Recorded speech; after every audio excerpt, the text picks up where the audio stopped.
Hey Tubies! So I was reading today. I've been reading Wicca, A Guide for a Solitary Practitioner by Scott Cunningham, and I read something really neat.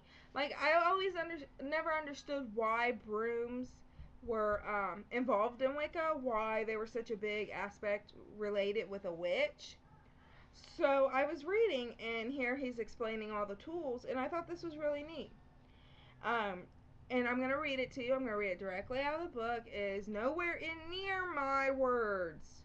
So don't quote me. I'm just reading straight out of the book. It says, the broom. Witches use brooms in magic and ritual. It is a tool sacred to both the goddess and the god. This is nothing new. Pre-Columbian Mexico saw the worship of the witch deity. I have no clue what this name is, so I'll just guess Telezito? No? I don't know. Who is pictured riding naked on a broom. The Chinese worshipped a broom goddess who is invoked to bring clear weather in times of rain. Then too, probably because it is of its phallic shape, the broom became a powerful tool against curses and practitioners of evil magic. Laid across the threshold, the broom halted all spells sent to the house or those residents within. A broom under the pillow brought pleasant dreams and guarded the sleeper. European witches became identified with the broom because both were infused with magic and religious and popular thought. Witches were accused of flying on broomsticks, and this was considered proof of their alliance with dark powers. Such an act, if it could be performed, would be indeed a supernatural and therefore of the devil in their eyes. In contrast to the simple healing and love spells that witches perform. Of course, the tale was invented by witch prosecutors. Today, the broom is still used in Wicca. A Wiccan may begin a ritual by sweeping the area, indoors and outdoors, lightly with the magic broom. After this, the altar is set up, tools carried out, and the ritual is ready to begin. This sweeping is more than a physical cleansing. In fact, the broom's bristles needn't touch the ground. While brushing, the Wiccan visualizes the broom sweeping out the astral buildup that occurs when humans live.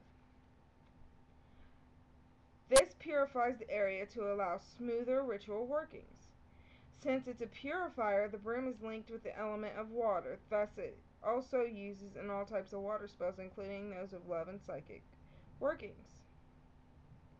Many witches collect brooms, and indeed their endless variety and their exotic materials used in manufacturing make it an interesting hobby. I thought that was really neat. I never knew why witches were always associated with brooms, but now that kind of opens up a lot of things. Once again, I read that out of Wicca, Guide for a Solitary Practitioner. And Scott Cunningham's actually a pretty cool author. He's got a lot of really cool things in here. I wanted to read another thing. That's not what was the thing. No, here it is. Okay, this is to honor God. This is just like you can do this just every day. It's a ritual written down in here, and you can do it whenever you. It says it's good to start it up and make it a habit, kind of. It shows you how to set up your altar. In the left-hand corner is the goddess candle. Left-hand corner is the god candle. Or left-hand corner is goddess. Right-hand is the god. Top, middle, flowers. In the middle is the censer, which is where you put your briquette of incense, and then you put your powdered incense over top of that to burn. And then your offering plate. And then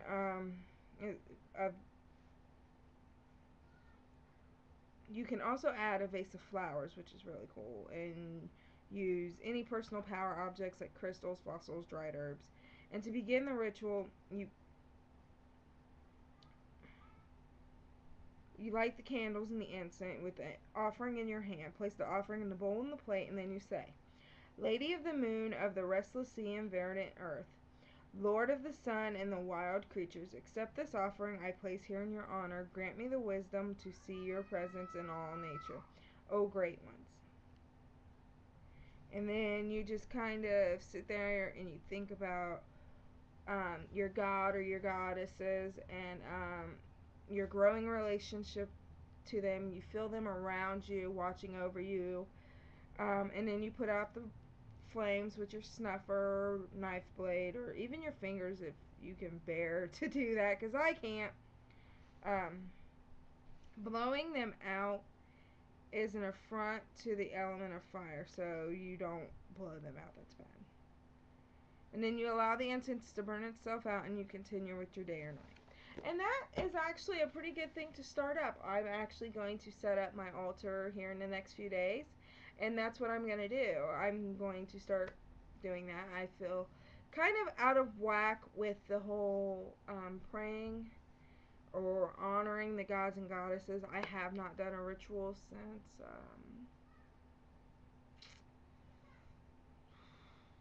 June, I think, was the last ritual we did. We were supposed to do one in August, but things kind of didn't come around right. So, but those are some pretty cool aspects. And once again, I've been working some more in my BOS. I added the elements. I found a banishing oil from one of the girls on MySpace, which I'm going to try, and I will allow you guys to see that. But one of my children are screaming at the moment, so I will talk to you folks later. Blessed be.